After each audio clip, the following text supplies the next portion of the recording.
Hello friends, कैसे हैं आप सब। तो डियर, आज की क्लास में हम लोग डिस्कस करने वाले हैं आपका इंग्लिश पेडालॉजी। और इंग्लिश पेडालॉजी में 50 मार्क्स का क्वेश्चन आता है। तो इस 50 मार्क्स में कैसे कैसे क्वेश्चन आता है, चलिए आज के क्लास में डिस्कस करते हैं। पहला क्वेश्चन है आपको, fluency in English can be develop through. पहला ऑप्शन है creating opportunities to use the target language for communication. Next है the teaching talking for most of the time, the teacher talking for most of the time.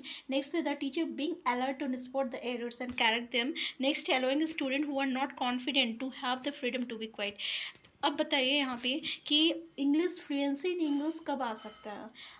अगर teacher जो है दिन भर जो है बोलते रहेगा, ठीक है, talking most of the time मतलब ज़्यादातर वो बोलते रहेगा, तो क्या ऐसा हो सकता है। भाई टीचर बोल रहा है, इससे स्टूडेंट को क्या फ़ायदा होगा। ठीक है, क्या वो अगर मान लीजिए कोई बच्चा गलती बोल रहा है इंग्लिश स्पीकिंग में, तो क्या टीचर को उसका एरर को स्पॉट करना चाहिए और उसे फिर करेक्ट करना चाहिए। ठीक है, या फिर ऐसे स्टूडेंट जो कि कॉन्फिडेंट नहीं है, क्योंकि जब आप फर्स्ट बार इंग्लिश स्पीकिंग कीजिएगा ना, तो दैट टाइम जो रहता है बहुत हेजिटेशन होता है, you are not able to speak in English fluently. ठीक है, तो ऐसे टाइम में क्या करना चाहिए टीचर को कि भाई तुम्हें इंग्लिश नहीं आता है, तुम कॉन्फिडेंट नहीं हो, तो तुम चुपचाप बैठ जाओ। ऐसे हम लोग नहीं बोल सकते हैं। सबसे अच्छी चीज़ें क्या है, पहला तो बात देखिए, अपॉर्चुनिटीज जो है यहाँ पे एक पॉजिटिव टैग वर्ड है। क्या है? पॉजिटिव टैग वर्ड है। ठीक है, अब क्वेश्चन पॉजिटिव पूछा है, आंसर हम लोगों को पॉजिटिव कीवर्ड मिल गया, तो ऑब्वियसली आंसर यही होगा। लेकिन बोल रहा creating opportunities to use the target language. यहाँ पर टारगेट लैंग्वेज क्या हुआ? टारगेट लैंग्वेज हो गया जो लैंग्वेज हम लोग सीखना चाह रहे हैं। ठीक है, तो fluency in English, target language जब यहाँ पे इंग्लिश हो गया हम लोगों का, तो फॉर कम्युनिकेशन, तो ऑब्वियसली हम स्टूडेंट को जो है जितना ज़्यादा जो है अपॉर्चुनिटीज़ देंगे कि भाई तुम बोलो, तुम गलत बोलो बोलो लेकिन तुम बोलो। ठीक है, तो ये जो अपॉर्चुनिटीज़ है, ये सबसे ज़्यादा जो रहता है आपका यूज़फुल रहेगा। ठीक है, किसी भी लैंग्वेज को सीखने के लिए। तो आंसर ए जो रहेगा, ये इसका करेक्ट आंसर है। इसलिए बोला जाता है अगर आप इंग्लिश स्पीकिंग करना सीख रहे हो, तो क्या करना चाहिए आपको? मिरर के सामने खड़ा होकर खुद से ही टॉकिंग करना चाहिए, है ना। तो आंसर पहला जो है करेक्ट आंसर है। नेक्स्ट क्वेश्चन है, knowledge of more than one language, यानी एक से ज़्यादा अगर लैंग्वेज है, तो इससे क्या हो रहा है आपको? Causes interference in learning a new language. अगर मान लीजिए आपको हिंदी आती है, अगर आप इंग्लिश पढ़ना सीख रहे हो, तो क्या ये किसी तरह का इंटरफेरेंस कॉज करता है क्या? ठीक है, नेक्स्ट है becomes a burden to the teacher in the language, या टीचर में बर्डन आ जाएगा कि भाई ये दो दो भाषा से बोल रहा है। क्या ऐसा भी होता है? या फिर confuses the learners while learning a new language, या कंफ्यूज करेगा किसी भी लर्नर को कि भाई ये लैंग्वेज जो है, यानी नया लैंग्वेज को पढ़ने में कन्फ्यूजेस पैदा होगा। ये is very helpful in teaching and learning a new language. अब आप बताइए, ये बोल रहा कंफ्यूज करेगा लर्नर्स को। अगर आपको हिंदी में पता है कि हम खाना खा रहे हैं, ठीक है ना, तो क्या अगर आप इंग्लिश में बोलिएगा कि आई एम ईटिंग फूड, तो क्या ये किसी तरह का इंटरफेरेंस कॉज किया या किसी तरह का कन्फ्यूजस पैदा किया? नहीं, ये कुछ भी नहीं किया। लेकिन हाँ, ये हेल्प जरूर कर रहा है, क्योंकि आपको पता है कि मैं खाना खा रही हूँ, इसको हमको इंग्लिश में बोलना है आई एम ईटिंग फूड। ठीक है, अगर आपको हिंदी पता है तभी तो आप उसका इंग्लिश ट्रांसलेट कर रहे हो, इंग्लिश बोल पा रहे हो। ठीक है, तो ये कहीं ना कहीं जो रहता है बहुत ही हेल्पफुल रहता है in teaching and learning and new language. अगर आप कोई भी सीखा, अगर मान लीजिए आप इंग्लिश ही की बात बोल रहे हैं, अगर आपको हिंदी पता है और आप मराठी सीखना चाह रहे हो, अगर आपको हिंदी में ये पता रहेगा कि मुझे खाना खाना है, इसको इंग्लिश में क्या बोलना है, तभी तो आप सीखोगे। ठीक है, सॉरी, मराठी में क्या बोलना है, तभी तो आप सीखोगे। या अगर आपको मराठी में पता है कि मैं खाना खा रही हूँ, ये मराठी में बोला जाता है, तो इसको इंग्लिश में क्या बोलना है। ठीक है, तो ये क्या रहता है, बहुत ही हेल्पफुल रहता है in teaching and learning a new language. Next है, an affective lesson for teaching a language begins with. Affective lesson for teaching a language begins with, पहले listening the learning objective of the lesson. Next है आपका presenting the content of the lesson. Next है recapitulation and motivation through fun activity. Next है writing on the black board. Right, क्या आप black board से लिख रहे हैं, तो यही आपका मतलब कि इफेक्टिव रहेगा किसी भी लैंग्वेज को पढ़ने के लिए।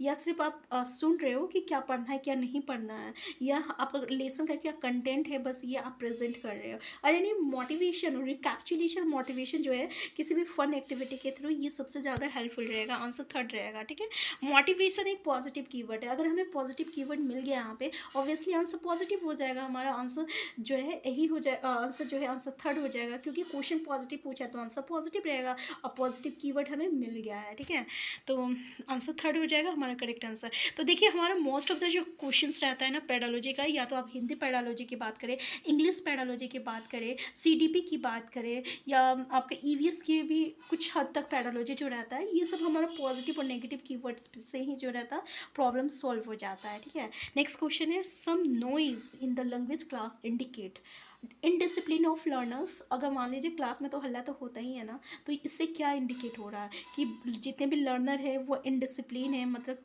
किसी में कोई डिसिप्लिन ही नहीं है, या teachers lack of control over the class, या टीचर जो है क्लास को कंट्रोल नहीं कर सक रहा, या इनकम्पिटेंस ऑफ द टीचर, या constructive activities with learners engaged in language learning. तो हमारा आंसर क्या हो सकता है यहाँ पे?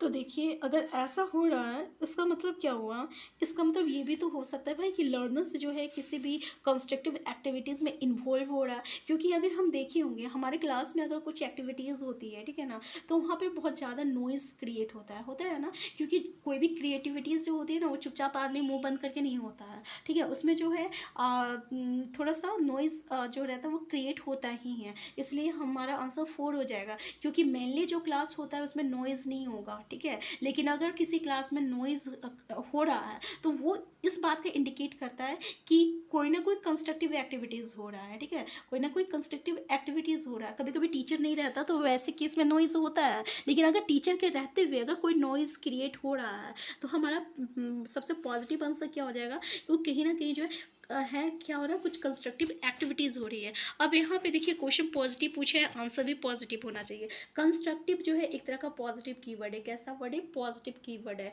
ठीक है। तो आंसर 4 जो रहेगा ये आपका करेक्ट आंसर हो जाएगा, ठीक है।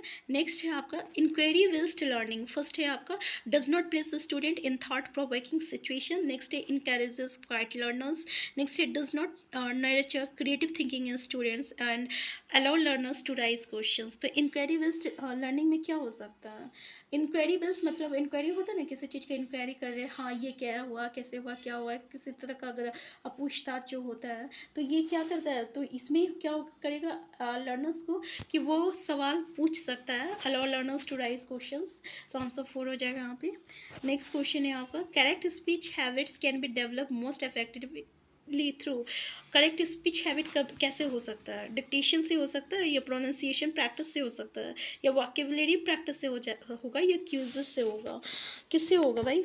तो ऑब्वियसली डिक्टेशन क्या होता है? डिक्टेशन मतलब कोई टीचर बोल रहा है उसको आप लिख रहे हो, जैसे हम लोग बचपन में करते थे ना, भाई एम्प्लॉयमेंट का स्पेलिंग लिखो, और मैम बोलेगी एम्प्लॉयमेंट, फिर हम लोग उसको स्पेलिंग लिखेंगे, उसको डिक्टेशन कहते हैं। हिंदी में हम लोग इसको श्रुति लिख के आएंगे। या वोकैबुलरी प्रैक्टिस। वोकैबुलरी प्रैक्टिस मतलब क्या हुआ कि किसी वर्ड का जो है उसका मतलब निकाल रहे हो, जैसे किसी सैनोनियम, सेंटोनियम, फ्रेजेस, इसको हम लोग वोकैबुलरी प्रैक्टिस हो जाएगा। क्विज अलग हो गया, ठीक है। तो देखिए ये चीज़ किससे डेवलप हो सकता है? प्रोनाउंसिएशन प्रैक्टिस से हो सकता है। मान लीजिए अगर आपको कोई चीज़ प्रोनाउंसिएशन करने नहीं आता है, ठीक है, जैसे कि आप बोलिएगा किसी भी वर्ड को अगर आप प्रोनाउंसिएशन कर रहे हो उसको कर नहीं पाओगे, तो उसके लिए आपको प्रोनाउंसिएशन प्रैक्टिस करना पड़ेगा, तभी वो जो है क्लियर हो जाएगा। तो मतलब फिर आप अच्छे से बोल पाओगे। तो करेक्ट स्पीच हैबिट जो रहता है वो डेवलप होता है प्रोनाउंसिएशन प्रैक्टिस से होगा। नेक्स्ट है he was stabbed fatally so he died. यानी उसको इतना ज़ोर से थप्पड़ मारा कि वो मारते के साथ मर गया, ठीक है। एक बार, ठीक है, अभी कुछ दिन पहले जो है 3-4 महीना पहले हुआ था ना, एक न्यूज़ आया था कि एक बच्चे को एक थप्पड़ मारा गया था तो वो बच्चा मर गया स्कूल ही में, शायद कहीं का ये न्यूज़ आया था, ठीक है। तो ये किस तरीके का सेंटेंस है? क्या सिंपल सेंटेंस है, कंपाउंड सेंटेंस है, कॉम्प्लेक्स सेंटेंस है, या कॉम्प्लेक्स कंपाउंड सेंटेंस है? तो देखिए ये सेंटेंस में ना 2 इंडिपेंडेंट सेंटेंस है। ही वॉज स्टेप फैटली यानी उसे मारा गया, सो ही डाइड इसलिए वो मर गया, ठीक है ना। तो ये 2 कंपाउंड सेंटेंस है, और सॉरी 2 इंडिपेंडेंट सेंटेंस है। और जब 2 इंडिपेंडेंट सेंटेंस रहता है और मिलके एक सेंटेंस बनाता है तो उसको हम लोग कंपाउंड सेंटेंस कहते हैं। आंसर सेकंड हो जाएगा। नेक्स्ट क्वेश्चन है आपका in the sentence I will go where my friend lives, where my friend lives is a noun, lives is a noun clause, adjective clause, adverb clause, और none of this. यहाँ पे answer क्या हो जाएगा हमारा? तो देखिए यहाँ पे ये जो है एडवर्ब क्लॉज हो जाएगा, ठीक है। I shall go where my friend lives, where my friend lives, तो यहाँ पे वेयर माई फ्रेंड लिव्स कैसा क्लॉज है? एडवर्ब क्लॉज है। नेक्स्ट है which of the following is best suited for improving the speaking skills of learners. First है recitation of poetry मतलब poetry को अगर हम लोग बार बार बोल रहे हैं उसको रिसाइटेशन कहते हैं।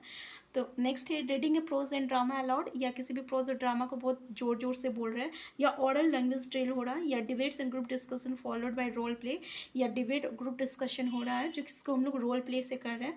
तो सबसे बेस्ट कौन सा रहेगा जिससे कि स्पीकिंग स्किल्स को इम्प्रूव किया जा सकता है? तो ऑब्वियसली अगर डिबेट हो रहा है, ग्रुप डिस्कशन हो रहा है, ठीक है, डिबेट ग्रुप डिस्कशन हो रहा है बाय द रोल प्ले, तो ये जो रहेगा स्पीकिंग स्किल्स को बहुत ही हद तक ये इम्प्रूव कर सकता है। आंसर 4 हो जाएगा।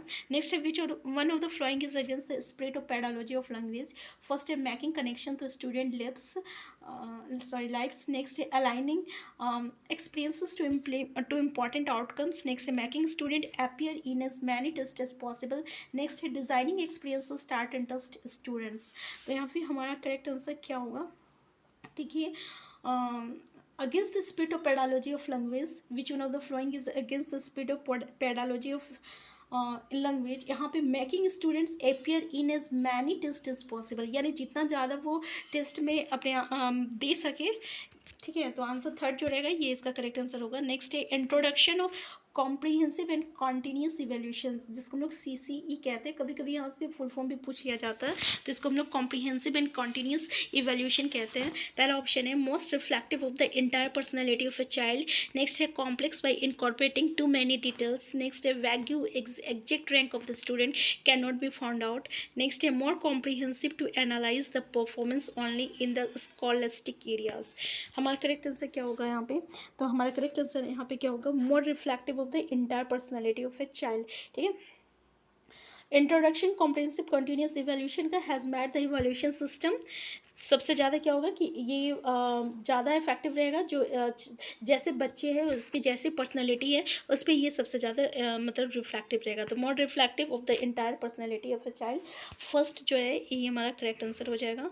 नेक्स्ट है माइक्रो टीचिंग क्या है, ठीक है। फर्स्ट है आपका teaching by observing minute behaviour of student, या ऑर्गेनाइज प्रैक्टिस टीचिंग, या micro managing the routine of student in the school, या teaching student in small groups. तो क्या हो जाएगा? स्मॉल ग्रुप्स में ये नहीं होगा, या micro managing the routine of student in the school ये भी नहीं होगा। प्रैक्टिस टीचिंग ये भी क्या हो जाएगा? Teaching by observing minute behaviour of student, ठीक है। तो पहला जो रहेगा करेक्ट आंसर हो जाएगा।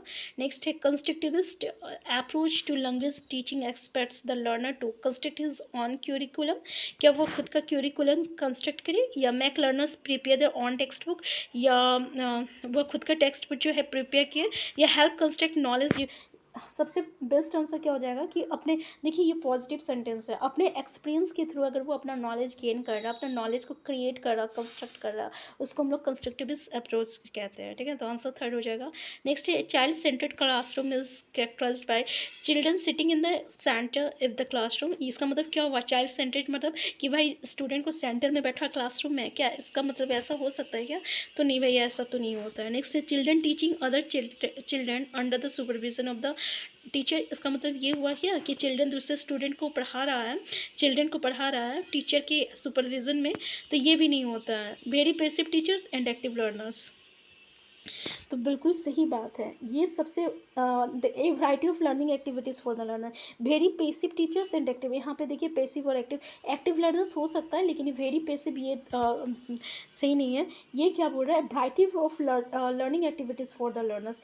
चाइल्ड सेंटर्ड मतलब हम लोग जो भी करना है चाइल्ड को लेकर करना है, बच्चे को जैसा समझ में आए वैसे पढ़ाना चाहिए, ठीक है। अगर वो बोलेगा हमें ऐसे समझ में नहीं आ रहा, आप दूसरे तरीके से, तो उसको जैसा समझ में आएगा वैसे ही हमें पढ़ाना है, ठीक है। तो इसको हम लोग कहते हैं, इसका मतलब variety of learning activities for the learners. तो आंसर क्या हो जाएगा? आंसर 4 हो जाएगा।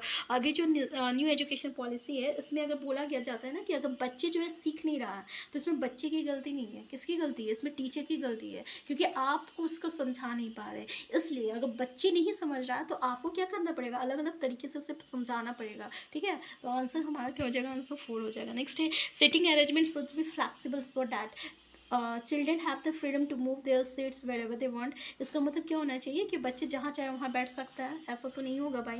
Next many group pair and hall class activities can be conducted easily, यानी ग्रुप बनाना चाहिए, पेयर बनाना चाहिए, ताकि जितनी भी क्लास एक्टिविटी है वो बहुत ही इजीली कंडक्ट किया जा सके। या children do not form permanent friendship group, ऐसा नहीं है। Get a teacher ensures quality prevails in हर क्लासरूम, ठीक है? ऐसा भी नहीं है, ये बिल्कुल सही है कि ग्रुप बनाना चाहिए, पेयर बनाना चाहिए ताकि जितने भी स्टूडेंट हैं, ठीक है? होल क्लास एक्टिविटी जो है कंडक्ट कराई जा सके, ठीक है? अगर हम लोग पर्सनली एक-एक स्टूडेंट पर देखें तो ये पॉसिबल नहीं है, तो हम लोग इस तरीके से ग्रुपिंग बनाएँगे, इस तरीके से पेयर बनाएँगे ताकि जितने भी क्लास हैं वो जो है एक्टिविटीज़ में इन्वॉल्व्ड हो और एक्टिविटीज़ जो है कंडक्ट किया जा सके। तो आंसर सेकंड जो रहेगा करेक्ट आंसर हो जाएगा। तो ये था हमारा पैरालॉजी का क्वेश्चन। ऐसे ही क्वेश्चन आपको देखने को मिलता है, तो हम बोलेंगे डियर आप ज़्यादा से ज़्यादा प्रैक्टिस कीजिए। 15 मार्क्स का जो क्वेश्चन रहता है ये आपके हाथ में, क्योंकि यहाँ पे जो है आपको बस आपका मतलब आप किस तरीके से सोच पा रहे हो वहीं से आपको क्वेश्चन यहाँ पे क्रिएट होता है। सबसे ज़्यादा इसका जो मेजर रोल होता है यहाँ पे ये पॉजिटिव और नेगेटिव कीवर्ड का होता है, आपको उसकी जानकारी होना चाहिए। हम फिर मिलते हैं नेक्स्ट क्लास में। Thank you.